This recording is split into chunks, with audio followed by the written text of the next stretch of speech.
Thailand's army has moved in on the anti-government red shirt protesters in central Bangkok, firing live rounds and tear gas at their base camp in the city's commercial district. 3 journalists were injured in the afternoon clashes, although there were no immediate details of any casualties amongst the red shirt movement. Troops are trying to cut off all access roads in and out of the camp, yet the protesters remain defiant, with one leader saying they would fight until the end. The latest clashes between the military and the red shirts come amid rising tensions in the 2-month political standoff. The red shirts want Prime Minister Pichit Vichachiwa to resign, arguing he has no mandate to govern. The Oxford-educated Premier was installed through a controversial parliamentary vote almost 18 months ago. The red shirts draw their support from the rural poor and are close to ousted PM Thaksin Shinawatra.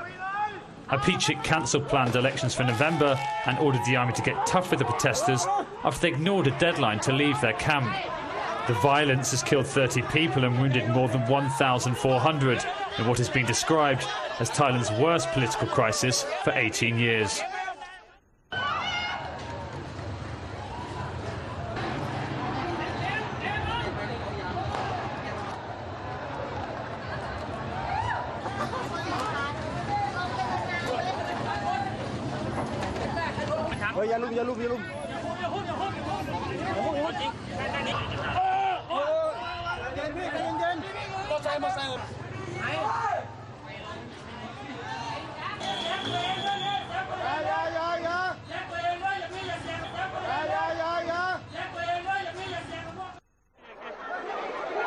Supporters of Kyrgyzstan's interim government are reported to have retaken control of a key state building in the southern city of Osh.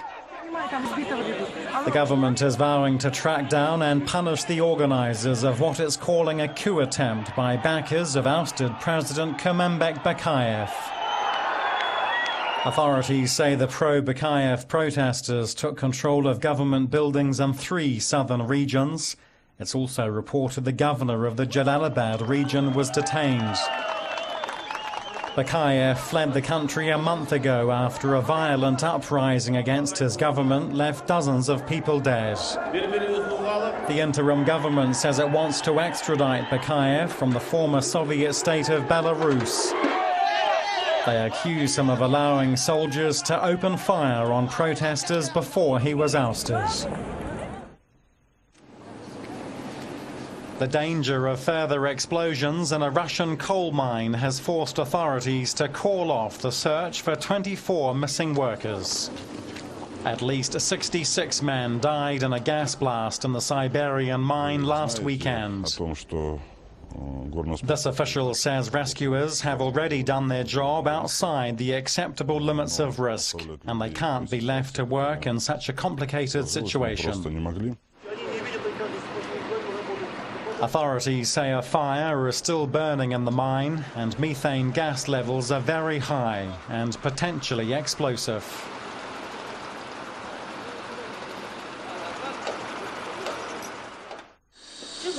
A Dutch boy who was the only survivor of a plane crash in Libya is said to be out of danger after surgery. The boy, identified as Ruben, had operations on both legs which had suffered multiple fractures. The family, who lived here in the southern Dutch city of Tilburg, had been on a safari in South Africa. Ruben's parents and brother were killed in the crash.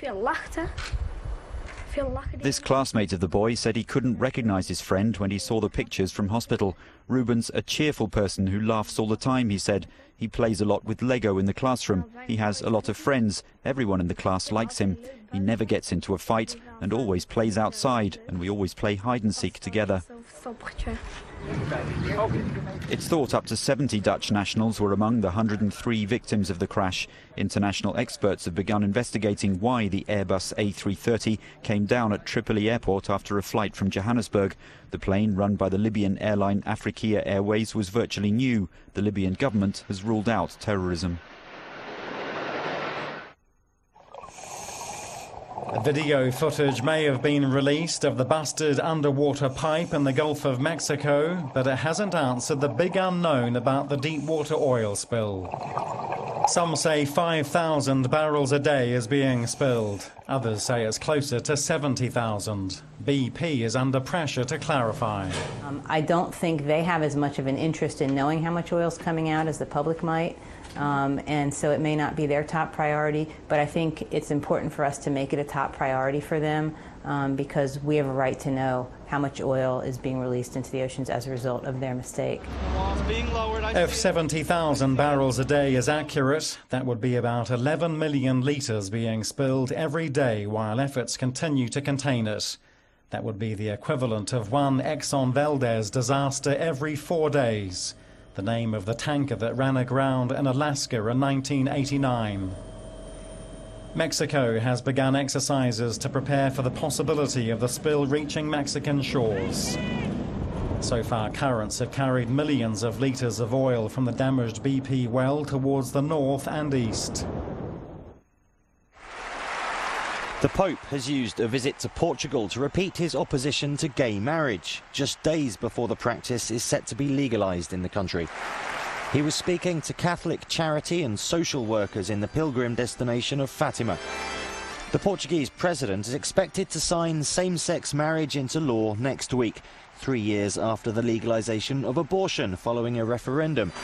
But Benedict XVI told his audience he appreciated their efforts that, as he put it, aim to protect the essential and primary values of life, beginning at conception, and of the family based on the indissoluble marriage between a man and a woman, and help to respond to some of today's most insidious and dangerous threats to the common good.